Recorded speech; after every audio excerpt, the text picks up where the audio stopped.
Welcome to USA Global TV and Radio, where our mission is to provide education, entertainment, hope, and inspiration. USA Global TV and Radio connects you with experts and audiences all around the world every single day to help you succeed in business and to live a richer life. Visit us at usaglobaltv.com to learn about career and life-changing training and mentoring programs like the Listening Mentor. Subscribe to our newsletter to stay informed about our special programs and offers. Discover how you can become a guest on one of our shows or a host or producer of a USA Global TV and Radio show of your very own.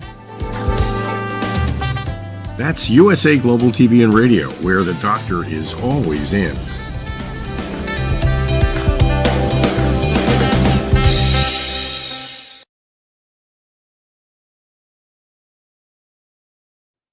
Hello, good morning, good afternoon, good evening, and welcome home to USA Global TV and Radio, where we provide world-class education, inspiration, and hope, and sometimes a little bit of entertainment as well. We do have a few laughs here and there.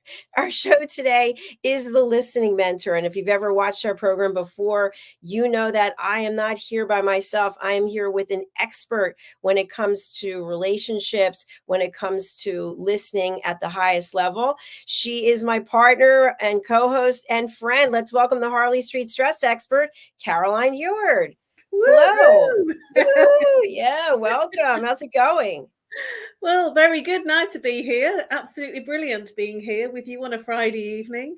I look forward to it. It's actually earlier for me because we are on GMT time now. So I'm an hour earlier in the UK.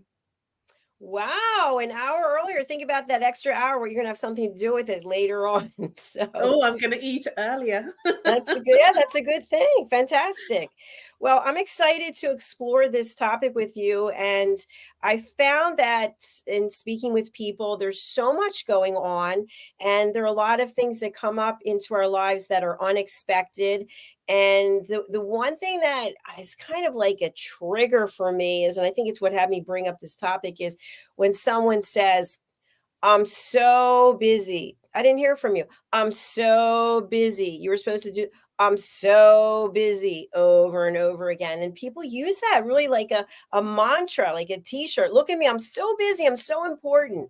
That's why I don't have to do X, Y, and Z. So I thought, wouldn't it be fun to talk about finding harmony as we're juggling all these different things and maybe being a little more realistic with ourselves? Are we busy? Are we productive? Are we happy? So, Caroline, tell us about your background. You are a certified therapist.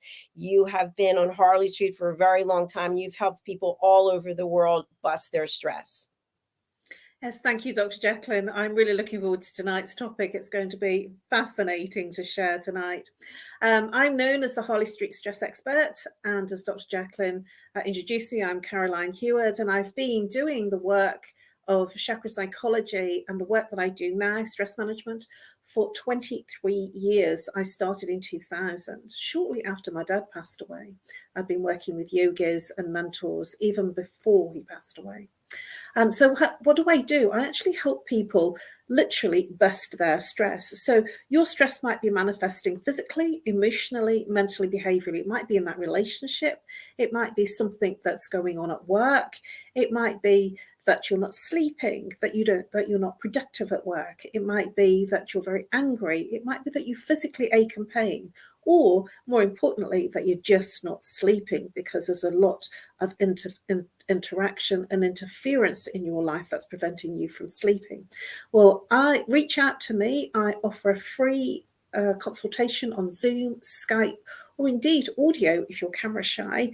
And you just need to email me on nomorestress@live.co.uk, or call if you're international +44. If you're local, 07523 120 189. And I literally help you break through the root cause that repeats the pattern of your stress being created on a daily basis. So it can be anything. And if you're saying that you're not stressed, it is whatever you're complaining about. So if you're complaining about that headache, that back pain, that relationship, that person that's bothering you, that is your stress. That's the imbalance that's creating the challenges that is your stress. I look forward to helping you bust your stress with a free consultation. Bust your stress.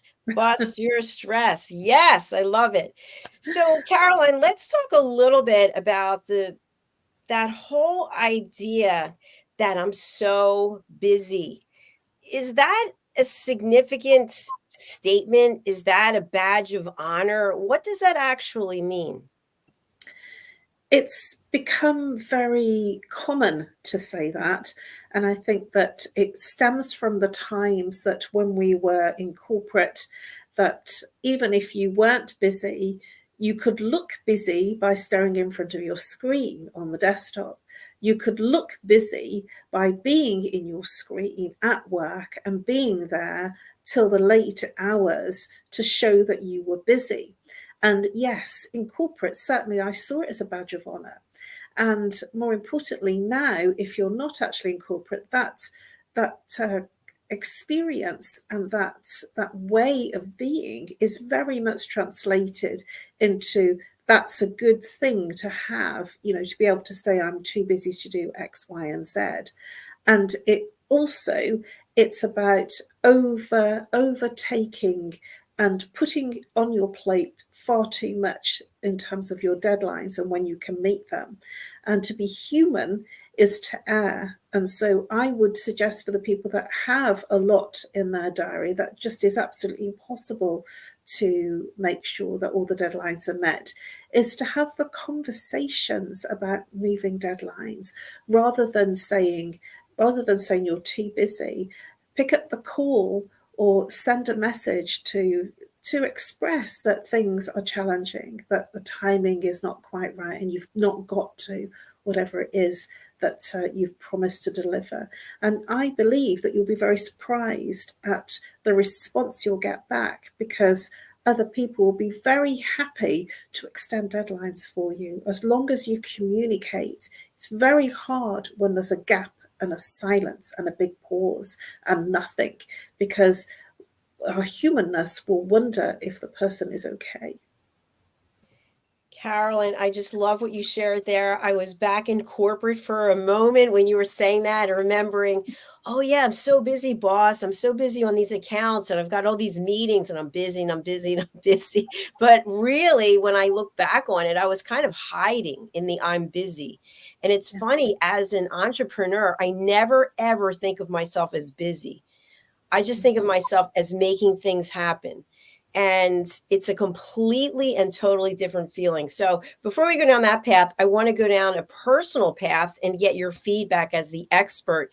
So I've also experienced in life being in relationships with people, and you would have an agreement to do something or have a plan or have a commitment, and then the person didn't follow through. And the answer was not even, I'm sorry, but I've been really busy. I didn't remember. And I always took that to mean it wasn't really about me, it was about them, but they actually didn't care enough to keep the commitment. And now they're using the I'm busy t-shirt as an excuse or as a flag. Hey, that's why I'm busy over here. What do you think? Is that a way to avoid intimacy? Whoa, that's very loaded. Woohoo, Dr. JACALYN. Well, I guess so, yes.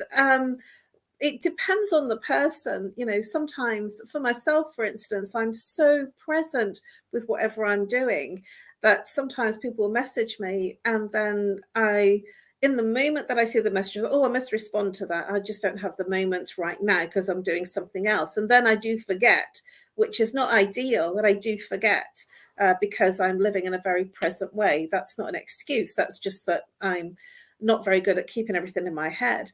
But some people will deliberately not respond or not do something primarily because, one, they don't know what to say because they're not in the right place to communicate. So it's a fear of retribution, of being judged if they haven't done what they need to do and what's been promised. And secondly, I feel that it's also on the person's commitment to you as to how they're prioritizing what they're saying they're doing and not doing. Yeah, I love to stir that pot up a little bit because I think I really do believe, and especially, I'm not saying that I haven't done this, but especially in corporate, that it is a way to hide and it is a way to keep a wall or a distance between you and someone. And I'll give you an example. So let's say you are in corporate or you're even in a personal relationship, and instead of actually stating what's going on, I don't have as many leads as I'd like to, or I had some sales calls and they didn't work out too well.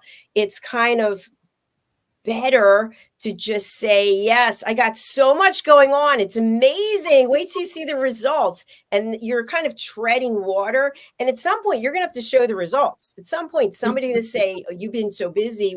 Where are the numbers? Where are the sales? And personally, I think that we can only take that as an excuse for so long before it's like, you know what? I've had it. You keep giving me excuses. We've got to get to the root cause of the problem. It seems to me that you just don't want to have this conversation. I do believe you're right in terms of sticky conversations. And I'll say sticky because some conversations are difficult and so we avoid them. And that's a bit of a different conversation when somebody is avoiding you because it's a challenging conversation to have with you. That's a very different agenda from somebody being busy. Avoidance is another topic, and they're avoiding you because they don't have what they promised you, and they don't know how to communicate that with you. And so sometimes a strategy will be avoidance, and that is not great. And at the same time, it's good to recognize that it is a strategy and it's not about you, it's about the other person. I've actually avoided contacting somebody in terms of commitments that they wanted delivered by a certain time, and I hadn't delivered them because I just hadn't cleared space to do it. And I was quite embarrassed that I hadn't done certain videos because I get overwhelmed by the tech and I just think, oh, I'll do that, and then I don't get round to it. And when I spoke to that particular person, there was no feedback that was negative, and I was dreading that particular conversation. And I just felt, right, I've got to just say, look, I'm really sorry. There's no excuse. I just haven't done it. There's been lots of things going on, and I'm sorry. I will attend to what you need this week. And I did.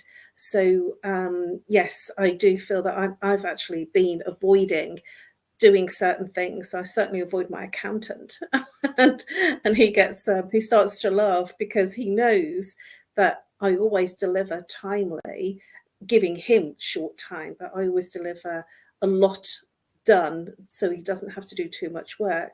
But for him, it stresses him out because I always leave things to the last minute because I don't really like doing the accounts. Not that I can't do them. I'm just not that comfortable to sit there and look at all the paperwork and shift paper and put it all into spreadsheets. It just doesn't appeal. So it doesn't get done until it has to be done. Excellent points. Thank you so much. And we do have somebody who wants us to know they're watching live. Thank you very much. We appreciate you. Hello. One thing I think that I'd like to kind of peel back when it's finding harmony, and this is a real example, but I'm not going to give the actual specifics, but I did some research about an issue that's been going on here in the house, and I hired someone, and the whole thing was via text message, which was actually kind of cool. I spoke to the person on the phone, told them what the problem was, and the person said, okay, I'm going to put you on a list, and then when we get to you, then I'll reach out to you the day before. So the person came out to do their work, and this is not something that I've ever had done before. It was actually quite interesting. And so they were here to eliminate a problem, and I didn't have a contract with this person, but I thought to myself, the success, the harmony, the completion will be when all of these challenges are removed. And the person whom I hired, what he thought was that he will eliminate as much as possible in the time that the person had. So I ended up going outside and speaking to the person, and I said, wait a minute, you're leaving. You were just here for 45 minutes. And he said, well, I took care of 10 things. And I said, but there could be 20 things if you stayed for 2 hours. You know what I mean? So he said, no, it doesn't work that way. And I said, okay. So end of the story, came back yesterday, then came back today. So all in all, he was able to eliminate 12 problems, but I personally know that there's 14. So I said something, and where I'm going with this whole thing is we were never on the same page. So there was no contract. And so this person does this for a regular basis. I've never had it done before, but to me, I'm not happy because there's still something out there. So I think that's how life is with relationships too. We're having conversations, and then at some point, we end the conversation thinking that both of us are happy. Sometimes we're just exhausted. We just go, oh, okay, you know what? That's it. I'll walk away. So what do you think are some key learnings to finding harmony when we are not necessarily on the same page and we don't even know it? Oh, I actually know what this is all about as well, which is really interesting, which is why I'm smiling and laughing and not at you, but I actually know what it's all about. And I won't share it because you've been very discreet as well. So what this happens very often in people's lives. And I think it's probably because, and when I started out very, very young as a manager, it was something that I learned in my management training way back when I was about 18, 19.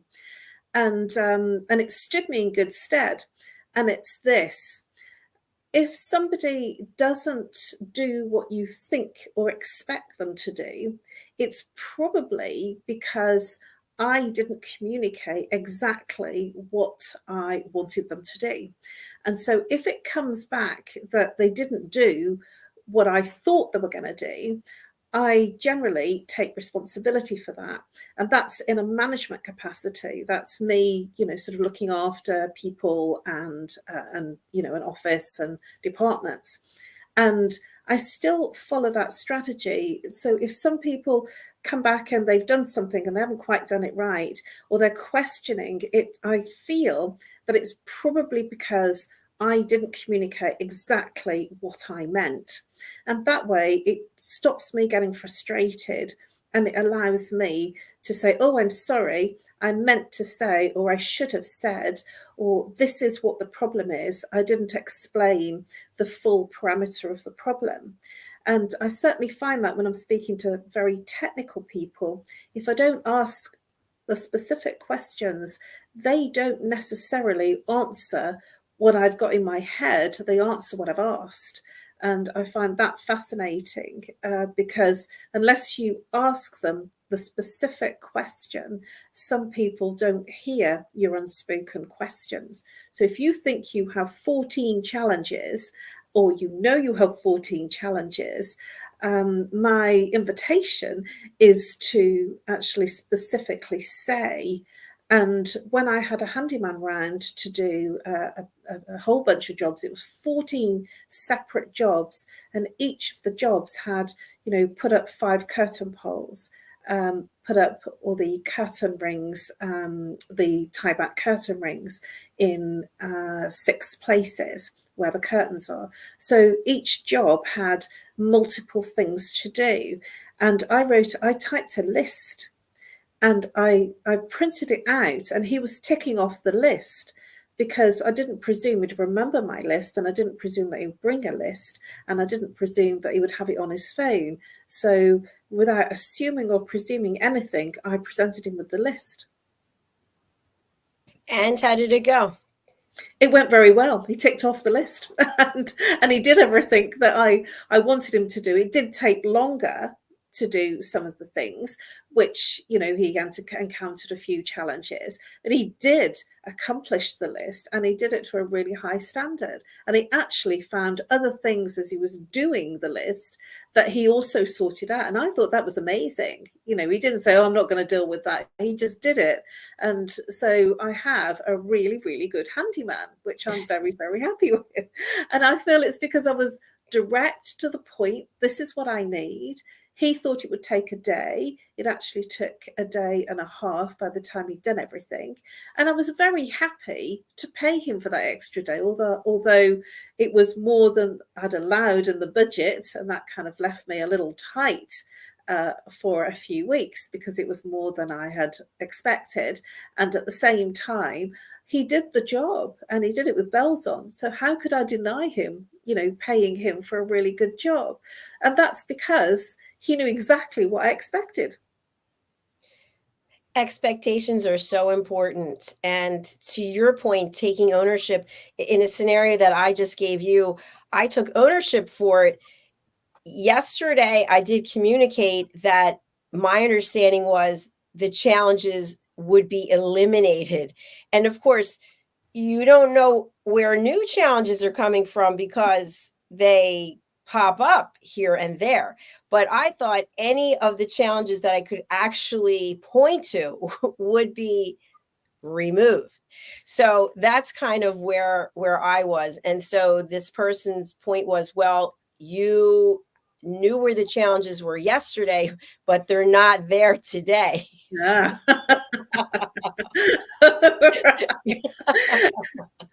Well, it's a bit like, I want to share with you when I had what I believed, because I didn't know, I believed I had an infestation of mice in my London property.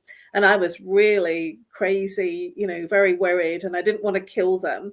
And I'm going to share this with you because it is quite funny. I saw a little mouse on the stair, and it was looking at me very sheepishly. It was a tiny little thing.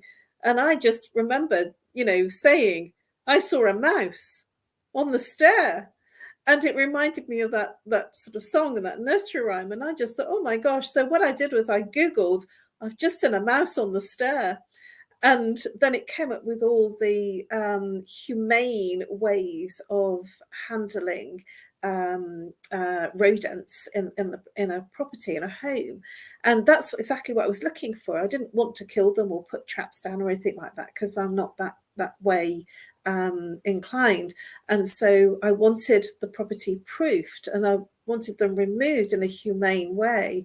And the person came. It was quite an expensive deal to get done, much more expensive than putting traps down and basically eradicating them with poison. And essentially, he went round and he proofed everywhere. So he blocked all the spaces they could come in. And he kindly said to me, which I thought was really, really helpful, you don't have an infestation here. They're visiting you from downstairs. And I says, oh, right. He says, you've obviously got very tasty sugar. He says, so you need to cover everything up. And he showed me how to housekeep and put things in the fridge and put things in containers that they couldn't get into, because they actually liked my sugar, and they were going into the sugar bowl and there was all sugar everywhere. And I don't take sugar. I just have tasty sugar for guests. And I just kept finding all the sugar everywhere. And then they very neatly put the lid back on the sugar, which I thought was just really funny. And I didn't get frightened, but it was the fact that I asked for them to be taken away, not killed, but to make sure that my property was secure. And that's exactly what he did. But then that was what I was looking for. And so I do believe when somebody comes, it's about understanding what they can do and what they can't do and what they will do for the timing that they're there. And that's down to the person that's taking on the job. So it's really important that communication happens. If there's a misunderstanding, then I do believe that is the fault of the person that's doing the work. Excellent point. And I'm glad that we're talking about this, because our topic is finding harmony in the juggling act of life. And there's also that, wow, what do I do about nature when it's invading my home, so to speak, when you don't want to kill anything, you don't want anything to lose its life, but you also know that it's causing property damage or it's leaving behind waste. And that's a tough one. I know when I became certified as a meditation teacher, I took a vow not to kill anything. And I take that really seriously. There are spiders all over that I'm freaking out. They're not right here, but they seem to follow me. And I look up and go, really? Really? Do you have to be right here? Because you know I can't kill you because I took a vow. And at one point in the bathroom, there were 5 of them. 5 of them. Like, why are you guys all here? I assume you're guys. I don't know. So anyway, I think that that's also part of life, looking at how can we coexist, whether it's human to human or if it's some other type of creature. I don't know about aliens at this point, but it is finding a way that we can coexist with harmony. And I think even with animals, they might speak, but we don't understand their language. But somehow, by looking at their behavior or doing some research, we might be able to feel like we can connect with them in a different way.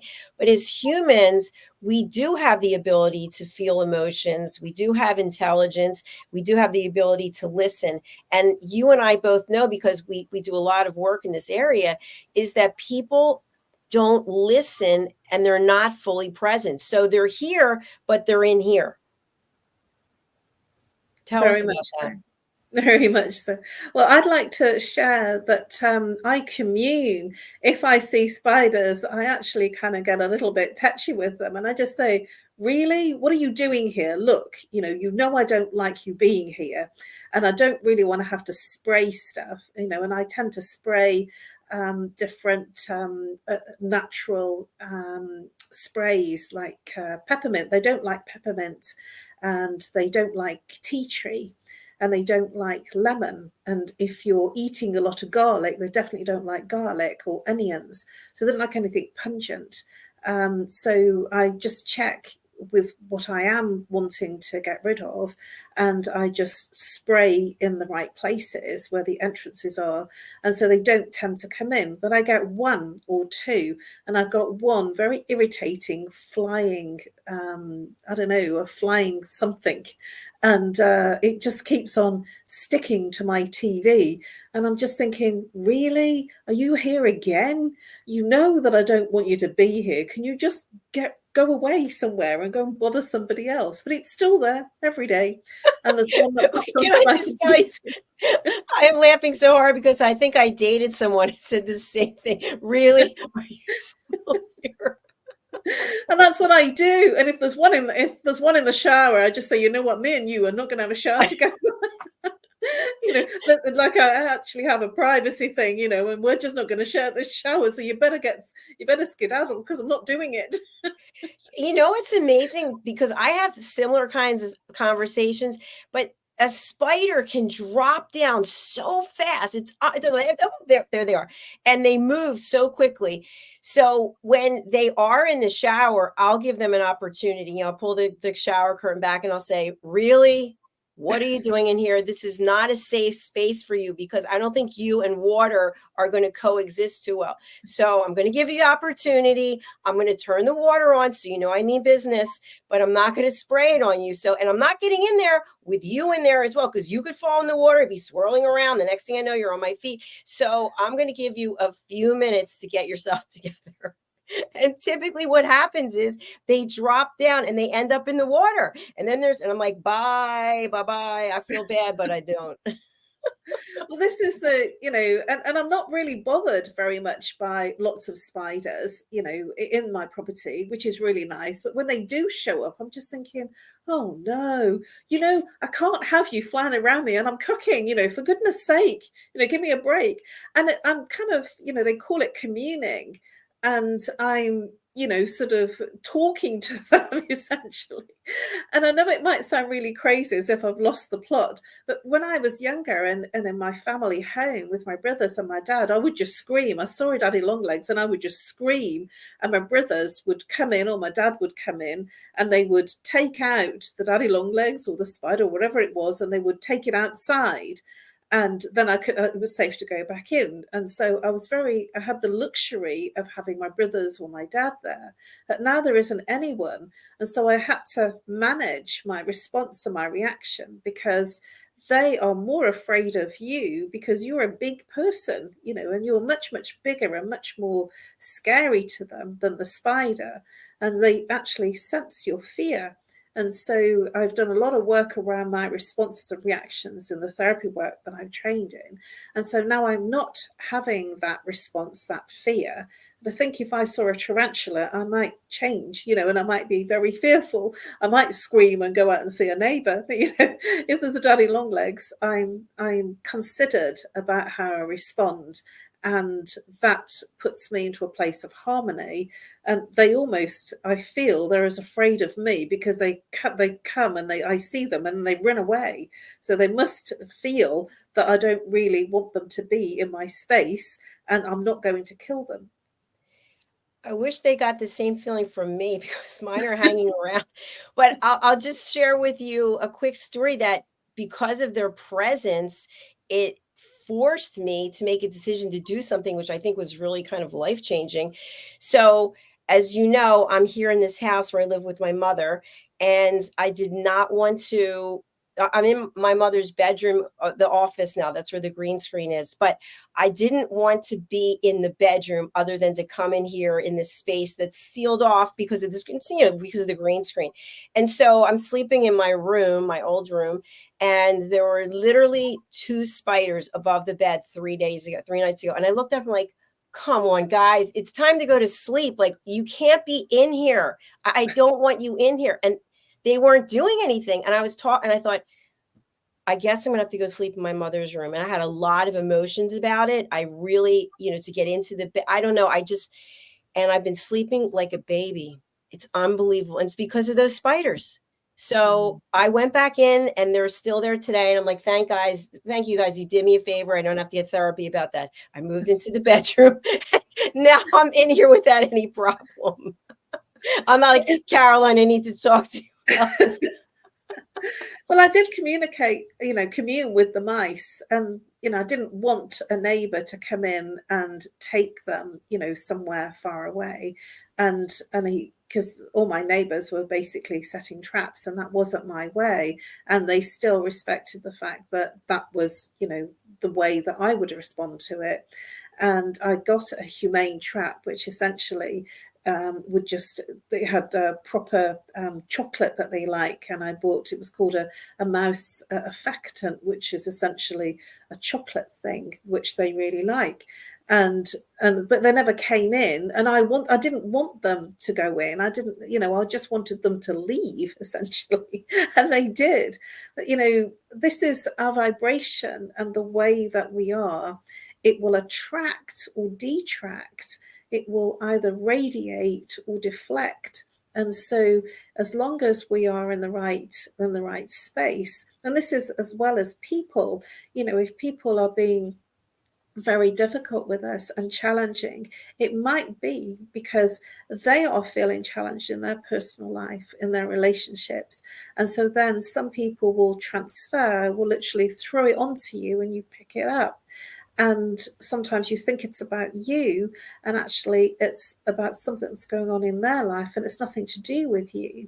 And so from that perspective, it's important to have good boundaries and be open without allowing somebody to overstep your boundaries, so that you can keep your own harmony. Because if you are in a harmonious and a peaceful space within you, despite the fact that you're spinning lots of plates, then that attracts the other person to be the same with you. I appreciate everything that you said, especially when it comes to boundaries. And I think sometimes that's a really tough one. And I'll share an example. So I run a pretty tight schedule for the most part, as you know, and things are on the schedule on a certain time. And if something happens, it could derail. Like on a Thursday, we're back to back to back to back. And if something happens, it could derail. And then that pushes the other person who's waiting for the next one. And, because today I got here maybe 2 minutes before the show was going to start, because so this is how it goes. So there's part of me, the leader of the platform, who wants to say, okay, listen, I told you to end it at 40 minutes. You didn't end it at, like, the next time we can't. But then there's the friend, then there's the compassionate person, then there's who doesn't want to say anything and hurt anyone's feelings. And yet I end up frustrated a lot of the time. And that's how life is as well. So how do we set the boundary and at the same time know that we might be hurting someone? It's a fascinating and a really, really big conversation and question, primarily because I also have the same challenges. If I know somebody's in challenge and I see something that's not right, and I'm a bit of a stickler for things like that because I'm checking stuff, I don't like to, especially if I know that they're in lots of challenges, say anything. So I don't. And the person that's suffering then is me. And then I'm feeling like sort of anxious about it. And it's like sort of, but the other person doesn't know. And so then there has to be a place of responsibility and a perspective of communicating, because the other person doesn't know unless you communicate it. And it's about how you communicate it, and, you know, coming from a place of heart, coming from a place of compassion and understanding and being human, you know, because we all are human, having a human experience. And we're not robots. We're not able to do it. Not even machines get everything right all of the time. And so it's important to have that in the back of your mind, that the person is human and that mistakes and errors happen, and they're not checking everything. You're checking just your bit. And so when you check your bit and they're not checking because they've got tons of bits to check. And so things get done, and unless somebody says something, then it might go unchecked and a mistake carries on. And so it is important, if you see something, because it's your bit and it's your world, to say, but say it with compassion, with understanding, and at the same time make a space that's appropriate, rather than saying now, you know, it's in a space and a timing that's appropriate for both parties. That's an excellent point that you brought up, because something may be coming up for you, and yet, and this is actually kind of funny now that I'm thinking about this, and yet for me it could be just, it's, hey, it's no big deal, just let me know, and boom, it's on the list, I check it off and I go on to the next thing. But if you don't communicate that to the person, then the person doesn't know, and yet you're having all this unrest because it's not the way that you want it to be. So I think, depending on how you feel about it, you should just be very direct and go, hey, I need this done, take care of it. And I know for me, I would just take care of it. So I think something else that is important when we're finding harmony, especially as entrepreneurs, you provide a service and you book time with people. You offer people a free opportunity. And then if they want more, then there's a fee. I assume a contract or some type of agreed to. So if you made an appointment, someone committed to speaking with you at, let's say today it's Friday, let's say 8 p.m. BST. And at 8 p.m., they were not on the Zoom or Skype or whatever platform that you're meeting on. And you reached out to them and they said, I'm available at 9. Now you want their business, right? You want to keep their business, but at the same time, now you had someone at 9. Are you going to move the 9 to 10? What are you going to do? I have that happen a lot. It's a tough one.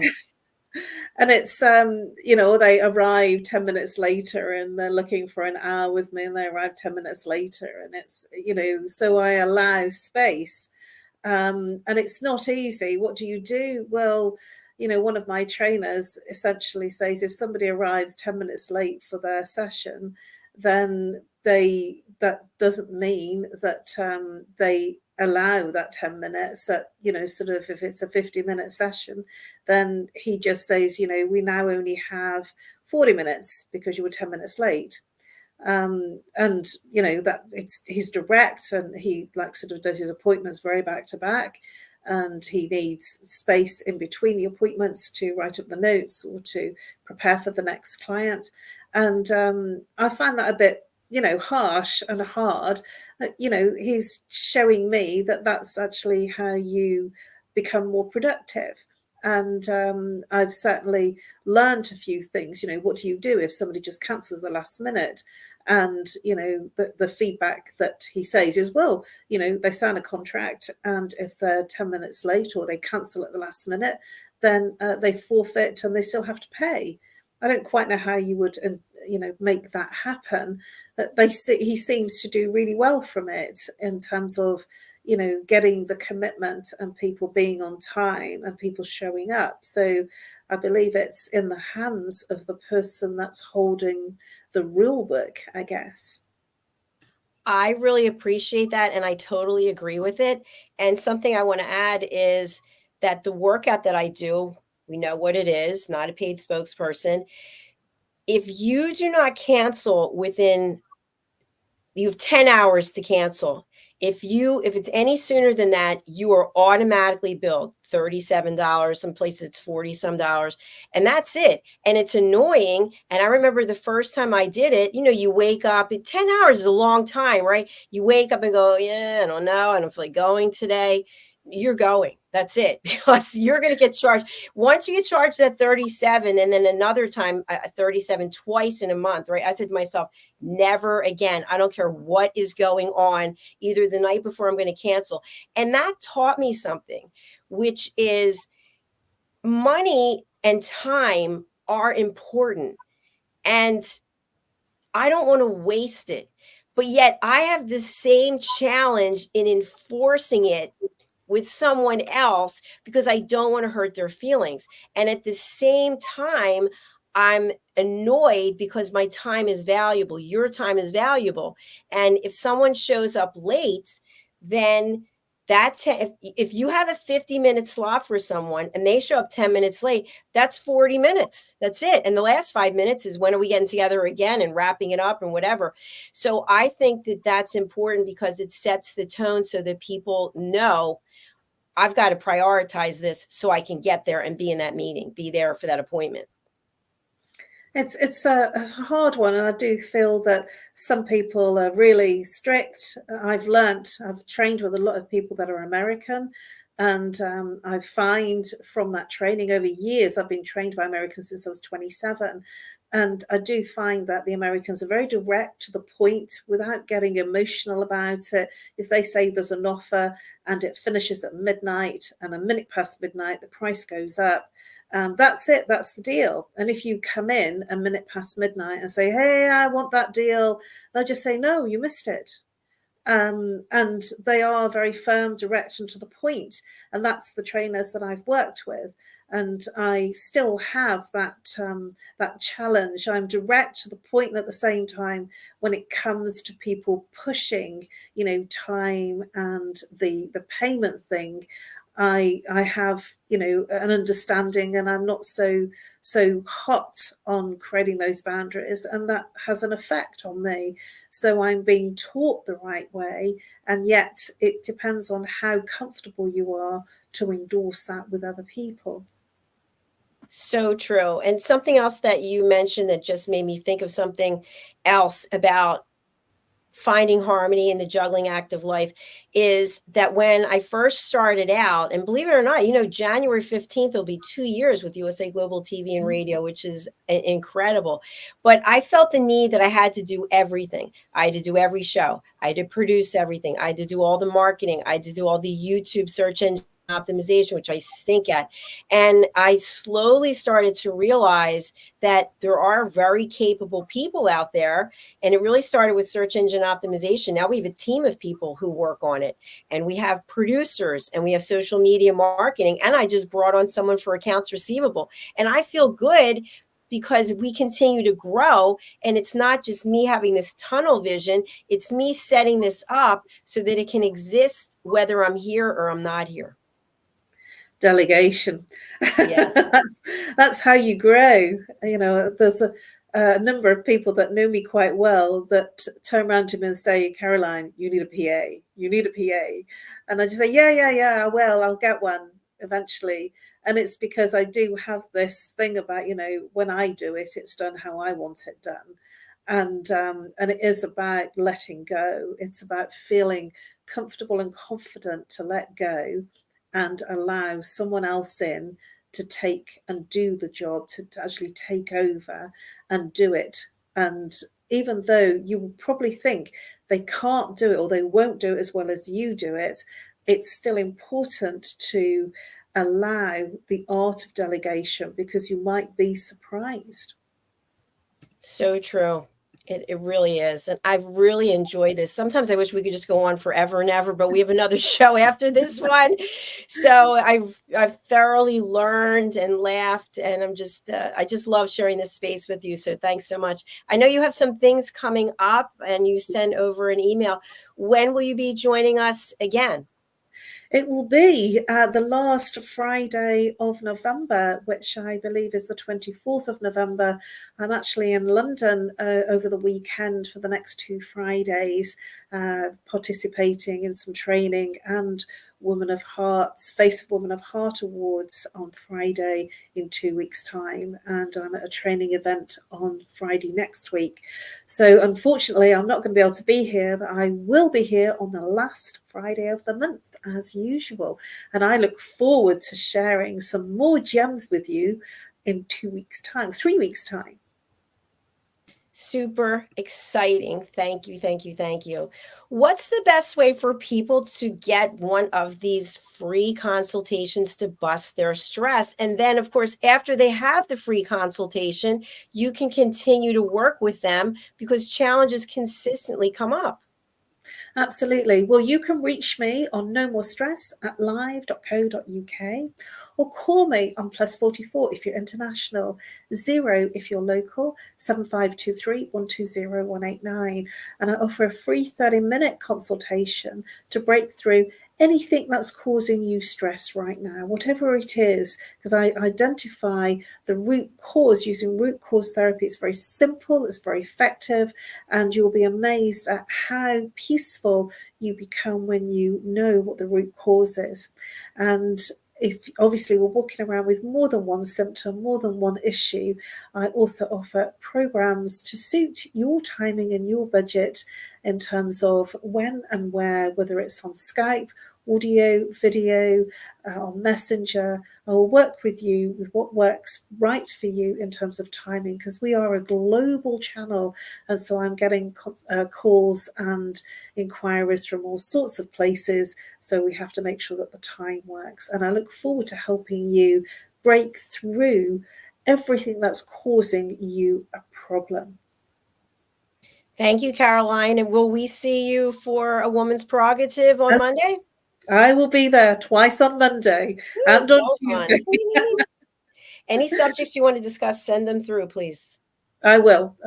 It's been an absolute honor to be here with you again, Dr. JACALYN. I love our Fridays together. I'm going to miss you. It's unscripted, and we just go wherever. And I always leave feeling like, whoa, I just got 10 issues to resolve right now. So well, that's and it's important to say that, Dr. JACALYN, because we don't have a script. I don't know what's going to be asked of me, and yet we're here, backwards and forwards in a very, very light, informative and fun manner, and we're sharing in the moment, and it really is that there's nothing scripted. I've got no notes at all. My hands are bare. Well, just to close up on that, because I think this is important, I'm always meeting with people who are interested in coming on the platform. And when I share with them that it's unscripted, sometimes people get very upset about that. And I explain to them, when you have a script, you're not paying attention. It's not possible for you to listen fully because you're looking down at this list thinking, oh, okay. And what we want is true, authentic conversation. And that's what you and I have. And I feel that we have this connection and this bond of trust that we know that we're here to support one another. And I think when people feel that way, I don't want to speak for you, but I think when people feel that way, that's the way I feel, then I don't need a crutch. Well, I haven't tried it yet. It's been a couple of years. Haven't been flummoxed. You are still flowing, my friend. So that's beautiful. All right, we are closing out now as our next show is coming up. It's with Pet Psychic Amina. It's coexistence and sustainability. We're going to be talking about how our trash, how our waste affects the planet. So we all have a job to do. All right. Thank you, my dear friend. Have a great weekend. Thanks for being here. Bye, everyone. See Bye-bye. you. Bye. Bye-bye.